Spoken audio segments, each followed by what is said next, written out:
8ই আগস্টকে তারা হুম। মানে কি গণ অভ্যুত্থান দিবস ঘোষণা করলো, অথচ গণ অভ্যুত্থান হলো 5ই আগস্ট। এখন হুম। এটাতে সরকারের প্রতি সবাই খেপে যাচ্ছে, কিন্তু সরকার কিন্তু এখানে যে চাচ্ছে যে সরকারের উপর খেপে যাক, সরকার এটা আমাদেরকে টেস্ট বুঝতে চাচ্ছে।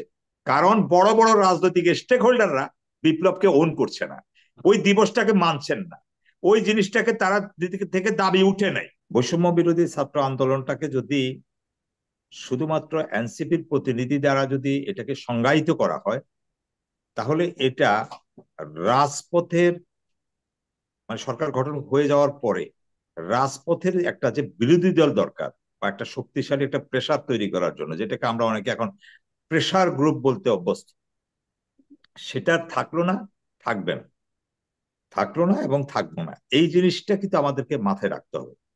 এটা মিস্টার সম্রাট যথেষ্টই বলেছেন। এই জিনিসটাকে যদি ধূলিসাৎ করে দেওয়া হয়, তাহলে মানে সরকার গঠিত হওয়ার পরে আগে কখনোই বিপ্লবের যথার্থতা পূর্ণ পাবে না।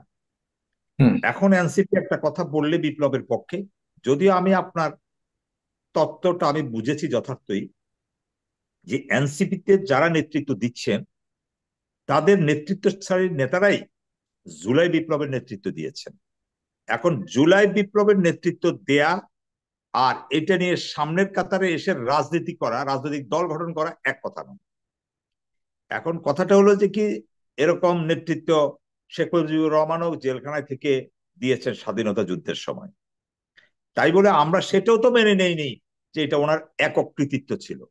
ঠিক তেমনি এনসিপির বেলায় প্রযোজ্য, এই দ্বিতীয় স্বাধীনতায় নতুন বাংলাদেশের জন্য তাদের ত্যাগ ঠিকই যথার্থভাবে লিখে থাকবে যথাস্থানে, কিন্তু এটাকে যদি তাদের নিজস্ব সম্পত্তি বানিয়ে ফেলা হয়, তাহলে অবশ্যই শেখ মুজিবকে যেমন যুগে যুগে এত বছর পরেও এসেও স্বীকৃতি আদায় করতে পারেনি, তার মুরালকে পা দিয়ে চাপাইয়া শেষ করে দেওয়া হয়েছে, ভেঙে ফেলে মানুষ তার উপরে নৃত্য করেছে, এমন ঘটনা বারবারই ঘটবে।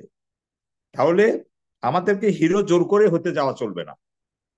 যদি এনসিপির নেতাদের ভিতরে এই প্রচেষ্টা থাকে, তাহলে আমি মনে করি তারা এটা ভুল করছেন। আবার আপনি আমাকে যদি প্রশ্ন করেন এমন প্রচেষ্টা আপনি দেখছেন কিনা, হ্যাঁ আমি এমন প্রচেষ্টা দেখছি, এবং আমি আমার ক্ষুদ্র যোগাযোগের যে চ্যানেল আছে সেই চ্যানেলগুলো দিয়ে আমি তাদের কাছে কনভে করি যে ডোন্ট ডু দ্যাট। এটা আমি আমার মতো করে চেষ্টা করি যে এটা খবরটা পৌঁছানোর জন্য, লিয়াজো করার জন্য, যে না এটা করা যাবে না। রাজনীতিটা যখন এনসিপি তৈরি হলো, এনসিপি ঠিকই বলেছে মিস্টার সম্রাট, যে এনসিপিটা কোন অবস্থাতেই নেতৃত্ব দেয়নি গণ অভ্যুত্থানের, বিপ্লবের। কারণ এনসিপি গঠিত হয়েছে বিপ্লবের পরে, শুধু তাদের সেই নেতৃত্ব দেওয়ার কোনো সুযোগ নেই। কিন্তু তাদের কিছু কিছু অংশ বা বড় অংশ বা ছোট অংশ যাই বলি, তাদের একটা রাজনৈতিক দল করার অধিকার আছে, করেছে। আবার এনসিপির সাথে আমরা যারা, যেমন ছোট ভাই মিস্টার সম্রাট যেটা বলতে চাইলেন, হুম। সরকারের অন্য উপদেষ্টারা তাদেরকে মানে প্রকাশ্যের কথা উনি বলেন নাই, বলছেন যে তাদের সাপোর্ট দিচ্ছেন। নেপথ্য থেকে সাপোর্টটাকে আমরা নেপথ্যেই রাখবো, কারণ এটাকে আমরা অফিসিয়ালি আপনার আমার কারোরই বলার সুযোগ নেই। কিন্তু হুম। তারা কিন্তু সেখানে এনসিপির প্রতিনিধি হিসেবে কিন্তু তারা এই উপদেষ্টা পরিষদে নাই, তারা আছে কি হিসাবে, ছাত্র প্রতিনিধি হিসাবে, আন্দোলনে অংশগ্রহণকারী প্রতিনিধি হিসেবে। এখন কথা হলো, এটা নিয়ে প্রশ্ন থাকতে পারে যে আরো অনেকেই তো নেতৃত্ব দিয়েছেন বেসরকারি মাদ্রাসা, মানে কি আলিয়া মাদ্রাসা লেভেলের যারা আছেন, সেখান থেকে তো কোনো প্রতিনিধি রাখা হয়। তো হুম। এটারই বিতর্ক থাকতে পারে, সেটা ভিন্ন আলোচনা, সেটা আমি যেতে চাই না। কিন্তু আমি এই জায়গায় তাদেরকে অন্তত ইয়ে দিতে চাই যে না, তারা কম্পোর্ট দিতে চাই যে না, তারা এখানে এনসিপি কে বিক্রি করে তারা সেখানে সরকারে নাই, তারা সরকারে আছে তাদের ছাত্রদের প্রতিনিধি হিসাবে। তো হুম। ছাত্র প্রতিনিধি হিসাবে তাদেরকে সেখানে তারা থাকতেই পারে। যিনি ছাত্র প্রতিনিধি হিসাবে থাকতে পারবেন না, নাহিদ ইসলাম, তিনি পদত্যাগ করে চলে এসেছেন। সুতরাং এই ব্যাপারে আমি, ভেতরে তাদের যতই আন্ডারস্ট্যান্ডিং থাকুক, এটাকে আমি প্রকাশ্যে অফিসিয়ালি এটাকে আনতে চাই না। হুম। এখন আসেন আপনি বিপ্লবের কথা, যে সরকার বা বিপ্লব কে ধারণ করে কে ধারণ করে না। হুম। আসলে এক বাক্যের কথা যদি আমরা বলতে চাই, এটা নিয়ে কিছু পরস্পর বিরোধী বক্তব্য, কমিটি, উপকমিটি, অনেকগুলো দল গঠিত হয়েছে, ইনকেলাব মঞ্চ থেকে শুরু করে লাল মঞ্চ, জুলাই মঞ্চ, অনেক অনেক। তো হুম। আমি এগুলোকে পজিটিভলি দেখি। ওরা সবাই কিন্তু আপনার আমাদের এই জুলাই বিপ্লবের মানে অতন্ত্র প্রহরী, এই প্রতিটি সংগঠনের প্রতি আমি শ্রদ্ধা রাখতে চাই। ওরা আজকে যদি নিষ্ক্রিয় হয়ে যায়, তাহলে আমাদের এই বিপ্লব হারিয়ে যাওয়ার যে উপক্রম হয়েছে, হারিয়ে হয়তো বহুলাংশে গিয়েছে, কিন্তু উপক্রম যে হয়েছে, তাহলে সেটার একেবারে পরিসমাপ্তি হয়ে কবর হয়ে যাবে। আমি মনে করি, আমি বিশ্বাস করতে চাই, এবং আমি ব্যক্তিগত বিশ্বাস করি, যতগুলো দল গঠিত হয়েছে, ইভেন মিস্টার সম্রাট সাহেবের দলও যদি আজকে যত অভিমানে ওনার থাকুক, আজকে যদি বিপ্লবকে ছোট করে খাটো করে কোনো বক্তব্য হয়, তিনি নিজেও এটা মেনে নেবেন না। তিনি এটার জন্য তিনি নিজেও মাঠে নামবেন, আমরা নামবো, আপনি নামবেন, ফজল ভাই নামবে, কারণ আমরা অনেক অনেক ত্যাগ তিতিক্ষার বিনিময়ে এটা এনেছি। কিন্তু আমরা কোন দলের, কোন ব্যক্তির বিশেষ চাওয়া আশা আকাঙ্ক্ষাকে মানে পরিপূর্ণতা দিতে গিয়ে আমরা কিন্তু নিজেদের ভিতরে মতানৈক্য, এই বিপ্লবকে বিতর্কিত করা যাবে না। এই বিতর্কিত করার জন্য একটা এজেন্ট কিন্তু কাজ করছে। এটা আপনি দেশীয় বলেন আর বাইরের ইন্ডিয়া বলেন, দেশের ভিতরে কিছু কিছু রাজনৈতিক দল আছে যে বিপ্লব বিষয়টাকে ভেঙে চুরে, হ্যাঁ, কেউ এটাকে অভ্যুত্থানে নিতে চায়, কেউ বিপ্লব স্বীকার করতে চায় না, কেউ আধা স্বীকার করে, কেউ অংশ স্বীকার করে। এগুলো আমাদেরকে লজ্জা দেয়। এগুলো আমাদেরকে তখন কেঁদে কেঁদে বলা হয়েছে এটা বিপ্লব, এটা জনগণের বিপ্লব। কিন্তু তার 2 মাস 3 মাস পর আস্তে আস্তে আমরা রাজনৈতিক দলের, দায়িত্বশীল দলের রাজনৈতিক নেতাদের মুখ থেকে শুনতে শিখেছি বা শুনতে বুঝতে শিখেছি যে এটা বিপ্লব বলা যায় না, এটাকে বড় জোর অভ্যুত্থান বলা যায়। এই যে নানাবিধ মানে আস্তে আস্তে উপকরণ তৈরি হয়ে গেল, এই যে স্বাধীনতা যুদ্ধ নিয়ে যেভাবে বিবাদিত হয়ে গেল জাতি, প্রচেষ্টা চলছে, আমি বলবো যে এই বিপ্লবকেও দ্বিখণ্ডিত করে দেওয়ার জন্য, বিতর্কিত করে দেওয়ার জন্য আমার দেশের ভেতরে এবং দেশের বাহিরে একটা মহল কাজ করছে।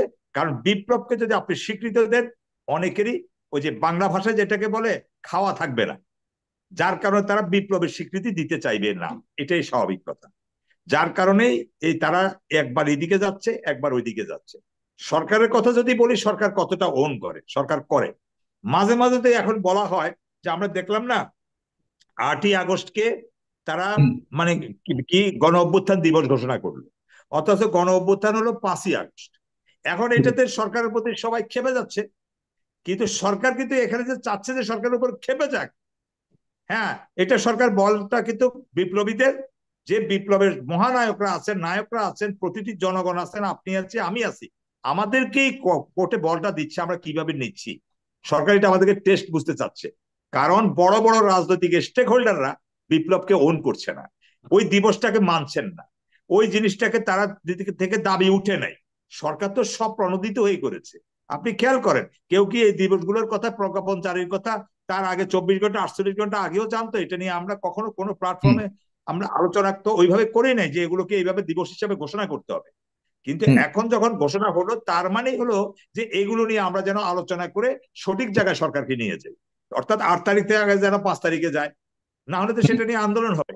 আর এই আন্দোলনটা করার পেছনে আরেকটি কারণ হলো, সরকার কিছু রাজনৈতিক স্টেক হোল্ডার, বড় স্টেক হোল্ডারদের মানে আপনার ইয়েতে কি বলবো, আশ্বাসের কারণে 30 কার্য দিবসের মধ্যে, আপনার আমার সবার মনে থাকার কথা যে জুলাই সনদ দিবে কথা বলেছিল। আওয়ামী লীগের রাজনীতি নিষিদ্ধকরণ প্রশ্নে যখন রাজপথ আবার উত্তপ্ত হয়েছে, আমি সেই মানে আন্দোলনটার কথা বলছি, এই গত 1.5 মাস আগে যেটা হলো।